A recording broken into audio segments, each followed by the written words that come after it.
Hello everyone, all my people out there. I'm going to base this video today on a question that I received in the Eustachian Tube Dysfunction 24/7 help group, and I thought it was appropriate to do an entire video over this one question because I feel like this question really had a lot to do with what I was going through, and I'm sure a lot to what a lot of you are going through. So I'm going to pull up my phone here and I'm going to read this to you here. So it says, and I'm going to keep the user anonymous because this video does reach a wide audience and I just want to respect the user's privacy. So, okay, I need advice. I'm crying almost every day and I'm very depressed. I have a newborn and an 8-year-old who depend on me, and my symptoms have made me brain foggy and scared and irritable. Please help me. It's been 9 weeks. It started with a loud buzzing for a few seconds and then my ear blocked up. I have crackling almost constantly every time I open my mouth, like a potato chip bag. I get it in both ears, but much more in my left ear. That was also me. I also have a feeling of fullness in my left ear, but no muffled hearing or hearing loss, thank God. It's like I'm underwater. Sometimes the fullness gets scary intense. I don't have allergies. I have no nasal congestion. Now, the rest I'll let you kind of skim through and read it during the course of this video. I'll pop it on the screen here. And so I want to address this here. Now, this individual is the only difference between myself and this individual explaining this is that this individual has a newborn and just given birth. Obviously, that wasn't my situation, but I'm going to tell you this right here.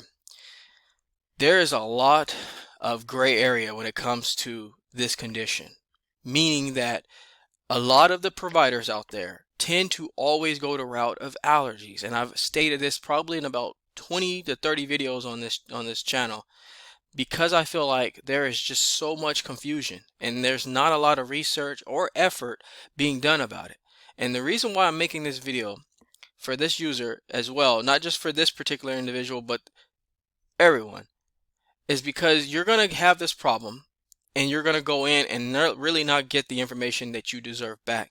Now, there's a few reasons why. There is a large amount of people dealing with problems, so of course the resources are limited. Time to spend with each patient is limited. We are fully aware of that. But there's just not enough knowledge being educated to people like ourselves who go into these visits and are just really being handed out templates of information that's been already handed out 20 times in that day.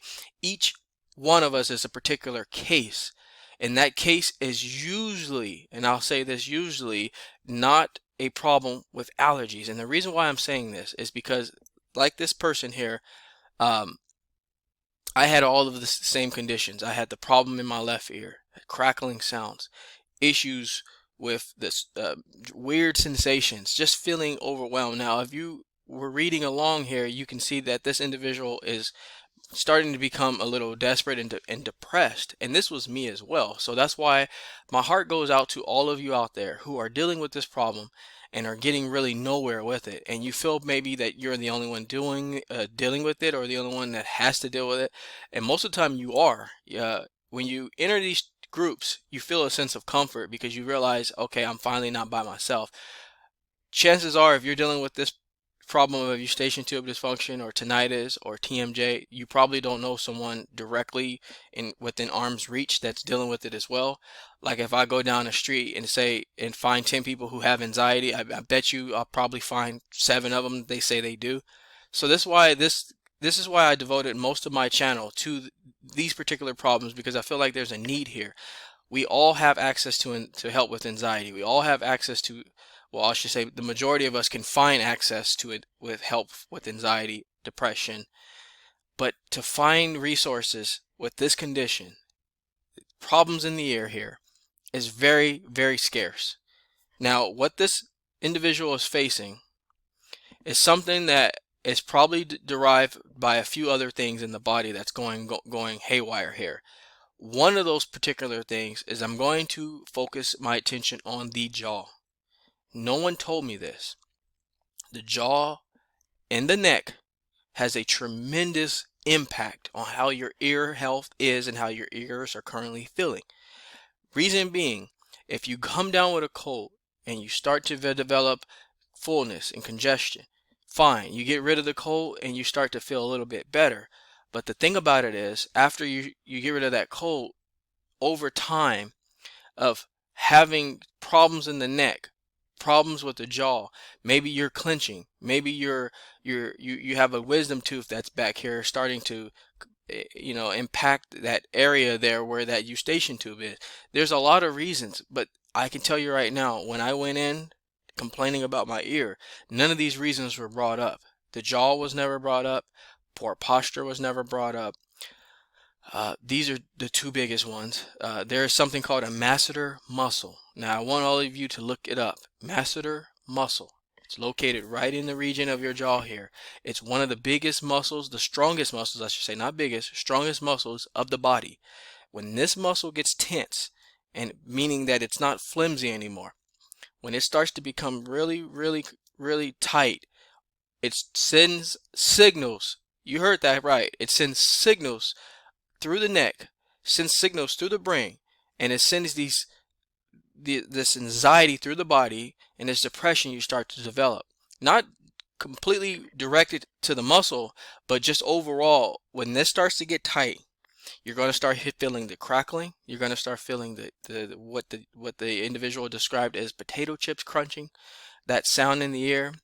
I still haven't really found out why the left ear seems to be the biggest problem with this condition, but I am still currently in research trying to figure that out, working with other individuals to figure out why is it predominantly the left side. My only guess is most of us are right-handed, and we tend to put a lot of strain on our opposing side.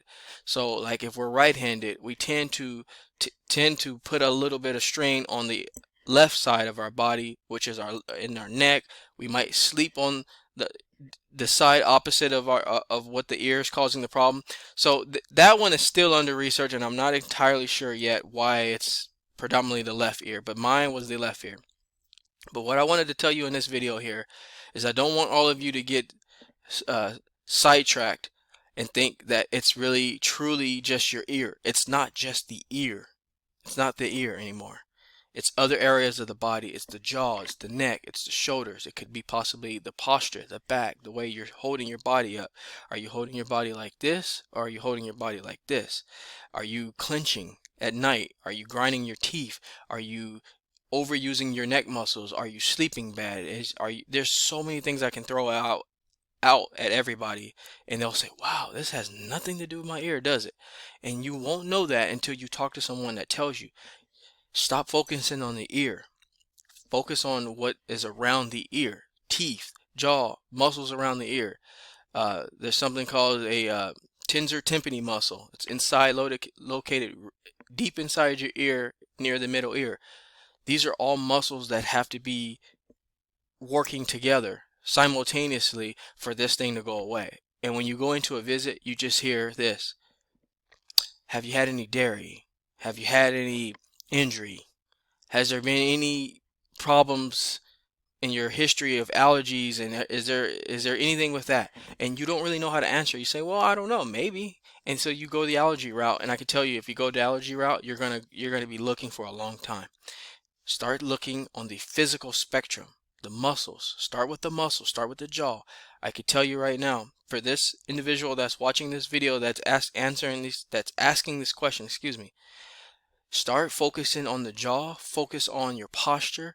And for this particular person that has just given birth, a lot of the time you're probably holding your newborn up a lot. So you're probably always in a position where you're strained.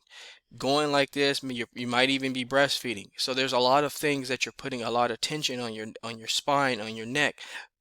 If you start to really focus on the muscle, you'll realize that it'll start to make sense slowly.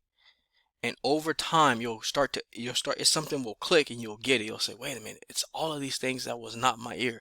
I was running around putting eardrops in my ear. I was running around doing all these things, the neti pot, which I'm not saying these things are not going to work for everybody, but I'm saying overall, when you get to a state of depression, you don't know where else to turn. Chances are you've already tried the obvious, the neti pot. You might have tried already drops. You might have already tried earwax removal kits, or you went in and they did cleaning in your ear. But guess what? It's a lot deeper than that. So I just wanted all of you to realize that this video, look beyond the ear, look around the ear, and try to remember that it's a benign condition and it takes a little time to get over with, but in time you will get over it and you'll feel so much better. I hope this video was helpful for all of you guys. If it was, and ladies, if this video was helpful, please take time to go ahead and subscribe to my channel, because if you're already subscribed, you'll see that I post pretty often about this condition, more predominantly 4 conditions that I cover here, and that is Eustachian Tube Dysfunction, Patulous Eustachian Tube Disorder, TMJ, and tinnitus. And then, of course, I do a lot of other things, stretching, holistic ways to heal at home. These are all things that I want to keep implementing onto the channel. So I hope that was helpful, and if it was, I will talk to you guys all soon. Feel free to leave any questions that you have in the comments, and I'll leave a description, a link, bunch of links of all the ways you can contact me, and we can stay in touch that way. All right, everybody, talk to you soon. Take care.